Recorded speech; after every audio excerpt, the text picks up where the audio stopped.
Thank you all very much for coming.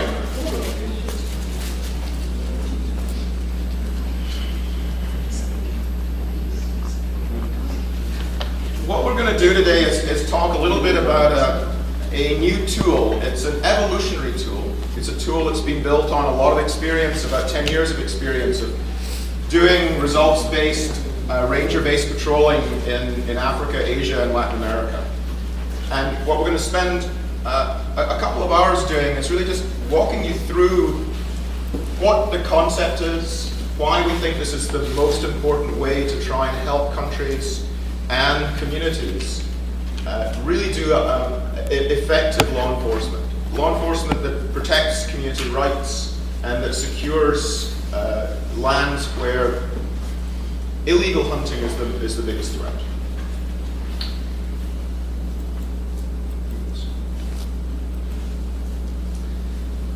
I don't need to tell you that one of the biggest threats to wildlife is illegal hunting. And in the last decade in Central Africa, 40% of the elephants have disappeared.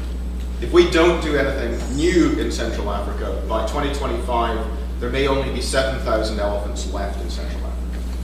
The thought that there's only 7,000 elephants left in Central Africa just startles me.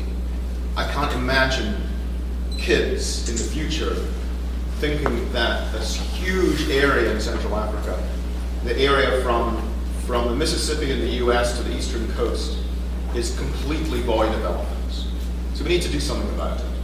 And I think that the smart approach to law enforcement might be one way for us to do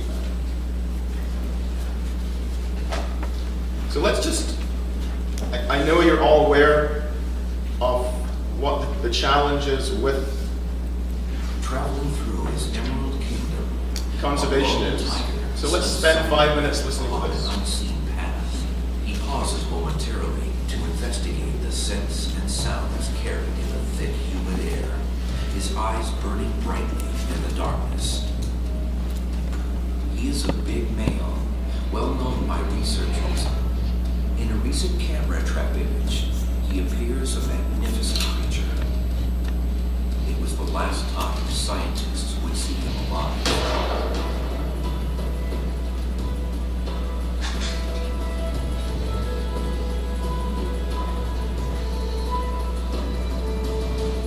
Across Asia, tigers are in trouble. Poached for their skin, bones, teeth, and claws, there are now fewer than 3,500 wild tigers left in the world. There's lots of grey areas in conservation. This is one of them. It is unambiguously illegal, unsustainable, and it's driving the species to extinction. Today, law enforcement agencies have discovered the same organized crime groups that smuggle arms and drugs are increasingly involved with the trade in illegal wildlife. Rangers and conservationists are forced to respond, using advanced tools to arrest poachers and protect tigers.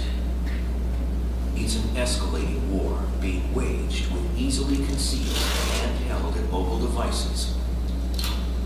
Spring 2010. A team from the Wildlife Conservation Society is setting up camera traps when they encounter several members of a notorious poaching gang in Thailand's Hue Kak Kae Wildlife Sanctuary. The poachers disappear deep into the forest.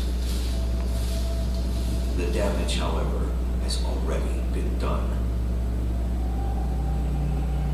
The victims, a tigress and her cubs. All that remains of the mother are entrails and a bit of the poisoned meat the poachers used to claim her life. A short distance away, the bodies of 2 young cubs lay where they fell. Smaller in body weight, they succumbed to the poison first, collapsing in the thick undergrowth before the poachers could find their bodies. It affected me a lot because I thought, we've just got to do a better job here. Loss of even 1 or 2 breeding females is a huge impact on the species. With a clear description of one of the poachers, police are able to generate a composite sketch of the suspect. The poaching gang stalking this forest is particularly ruthless, known to slaughter elephants for the tusks, then poisoning and leaving the carcass behind to kill tigers. Illegal wildlife trade is a bit like water flowing downhill. It finds the weak points and goes through those. And two of the most charismatic species within Asia occur in the same places, and they're being poached by the same gangs. And all of us are thinking, we can't let this carry on. What can we possibly do better to stop this happening again? Patrols are stepped up in response. The Thai government and WCS work to train 40 new rangers to counterattack tiger poachers in the areas of highest impact. Throughout the summer, there are several armed encounters with patrol teams giving chase. Each time, the poachers move further north, crossing into two adjacent wildlife sanctuaries. Then, in late July, the work of the patrol teams pays off. After an armed confrontation, the same poachers suspected in the killing of the tigers and their cubs are arrested and placed into custody. Their bags are filled with large caliber weapons and deadly snares. But it is something much smaller that holds the most damning proof. A cell phone. Photographs taken with the cell phone's camera reveal the poachers posing proudly with their kill. They try to claim the tiger in the photo was taken from an unprotected area in neighboring Burma, and that the poaching charges should be dropped. But it's evidence from another camera that seals their fate. The camera trap photo is a direct match. Tiger stripes are like fingerprints, and researchers use them to confirm a positive ID. That was one of our tigers. This is such a loss. There are so few tigers left, and they're the ones that, in a sense, we made ourselves responsible for protecting. This is one of those. Charged with the deaths of 4 tigers, the 2 poachers face a lengthy time away. Unfortunately, the demand remains. The Thai government and scientists from the Wildlife Conservation Society recently photographed another young mother with cubs in the area. Hope for a brighter future or the next victims of a seemingly insatiable trade. Tigers are disappearing so fast that we need to act now. The poaching gangs are out there now. The tigers, the few remaining tigers left are there now, and now is the time that we've got to act. If we don't try and save tigers within the next 5 years, they will be gone. The choice is ours. The world is watching.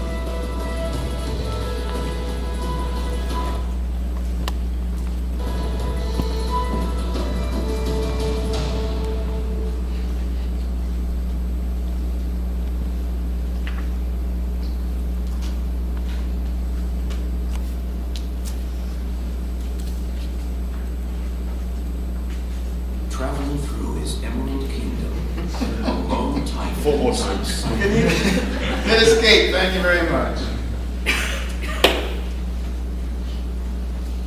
So yeah, illegal hunting is a real threat. And I think that we've got a really clever way of trying to reduce that threat. And it is smart law enforcement. And I think when we talk about law enforcement, it's really interesting. Most people initially think about national parks and protected areas staff. But law enforcement's equally critical, and for WCS working particularly with indigenous communities in Latin America, law enforcement is critical to securing indigenous people's rights as well. In Bolivia and in Guatemala, we have community vigilance teams whose major job is to secure the rights of their community to protect their resources. So when I talk about law enforcement, it's not simply a focus on national park agencies and protected areas. It's actually a focus on anyone who's trying to secure territory that others are trying to illegally hunt and extract resources. The whole purpose of SMART is really about results-based management, and results-based management is really focusing on what am I trying to achieve, and how am I really going to get there? And so SMART is a whole package of tools designed to help you think strategically about how you're going to take on the threat of poaching. And the SMART software and the SMART training is just one piece of that. So you need inputs, you need things like expertise, tools, and training. You need to think about what you're really trying to achieve. We want to have better implemented patrols.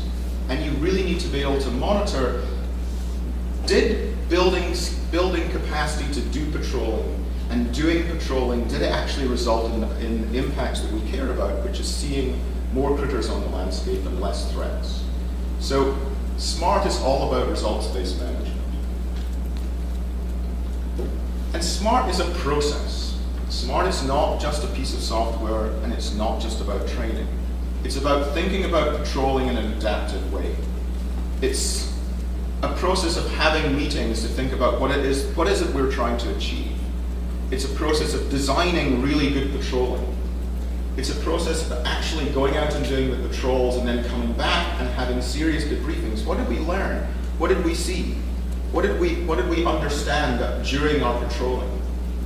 It's a process of putting some of that information into a database as an archive of our knowledge, and it's using that knowledge in the database to then think about, again, what's our new strategy? Do we keep doing what we're doing because we think we're doing something great? Or do we change our strategies because we're learning new things and we need to adapt? So SMART is this cyclical process of strategy development, of sending out patrols, of gathering information, of using the information to make decisions to decide what to do next. SMART is really based on a tool that was developed in 1997 with thanks to the German government, a grant to the Uganda Wildlife Authority. It was to help the Ugandan Wildlife Authority to develop a better way for their eco guards and their national park staff to go out and do patrolling, again, to prevent poaching. The software tool was called MIST. 1997 doesn't sound like a long time ago, but in software development, it's an eon ago.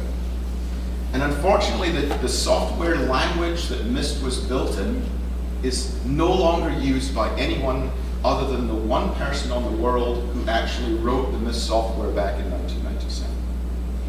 So basically, it's an orphan tool now. There's no one in the planet actually uses the software, and only one person can rewrite it or add sections to it. It's a huge bottleneck.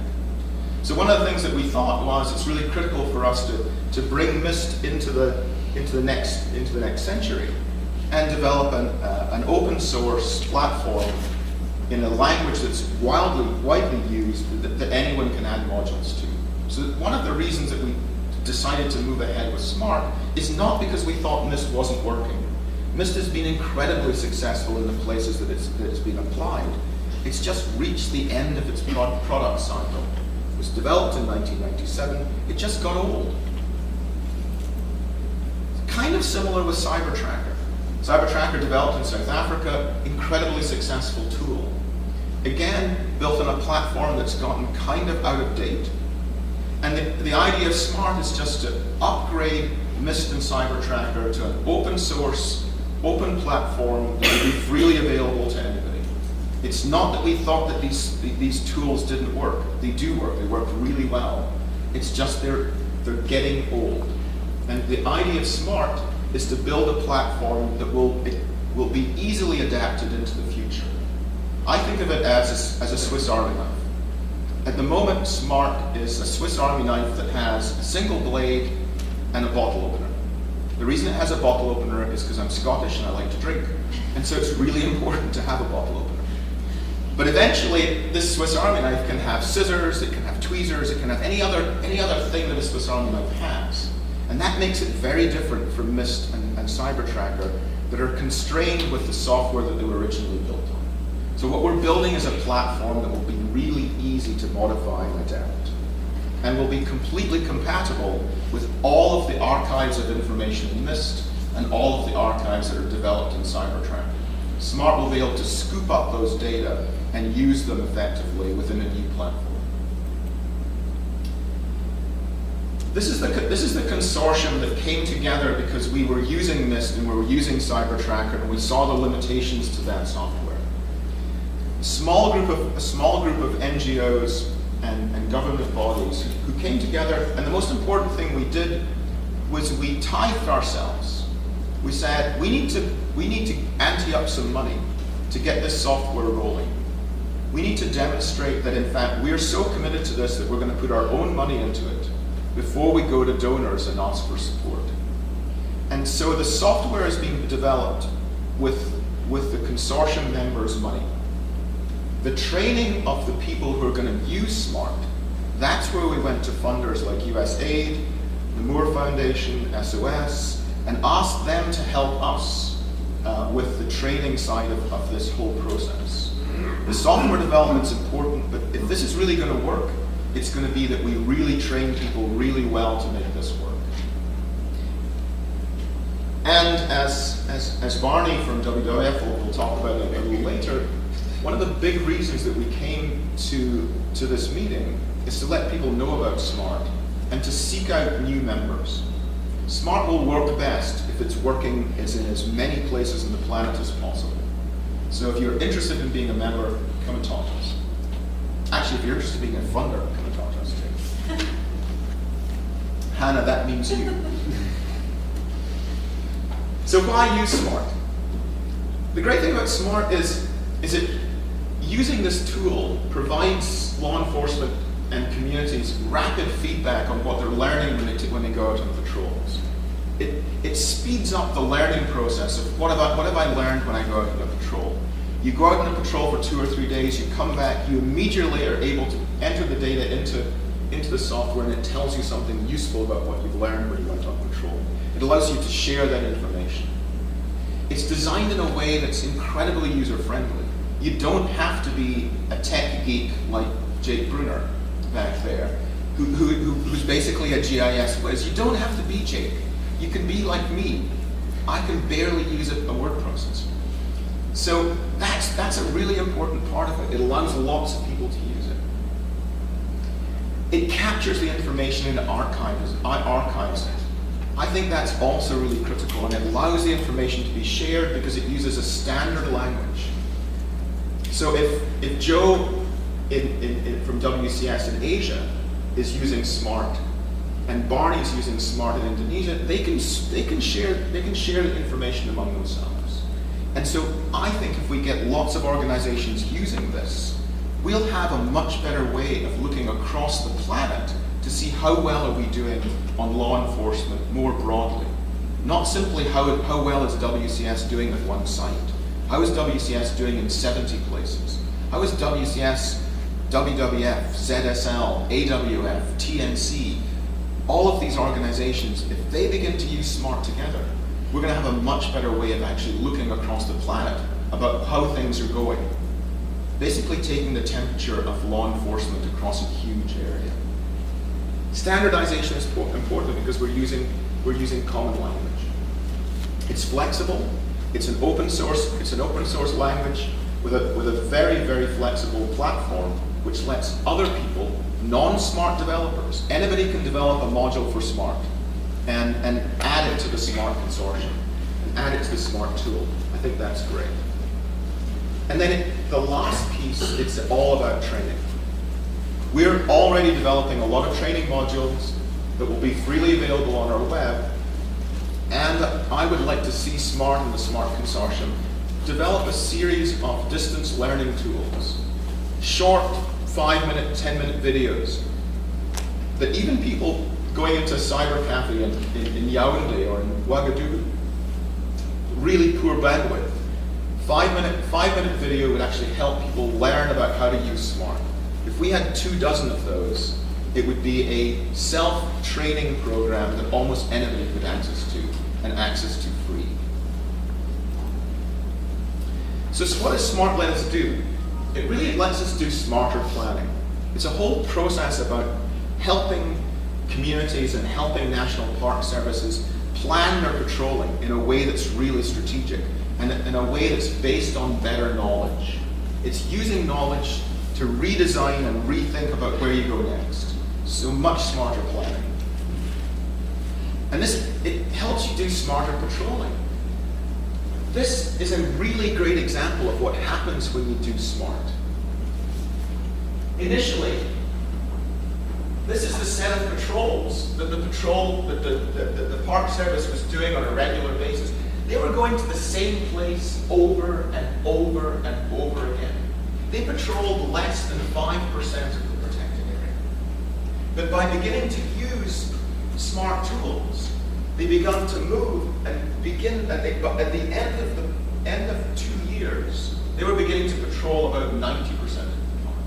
The knowledge that they gained by actually extending their patrolling and patrolling where the hotspots were, where the most threats were, was hugely valuable in changing the whole game about threats assessment and about threats abatement. So what SMART does, it allows you to do much smarter patrolling. This kind of information also enormously useful when it goes from the patrol up the hierarchical chain to senior staff, who begin to see what it is that you're doing. They get to see that you're really doing your work, and they get to see that you're really making a difference. So much smarter patrolling. This is some work that Frankfurt Zoological Society was doing in Luangwa National Park, North Luangwa and South Luangwa Park in Zambia. And again, a tool that lets you visualize where are the hotspots of poaching? Where are we actually finding wire snares? Where are we finding cartridges? Where are we finding fires from hunting?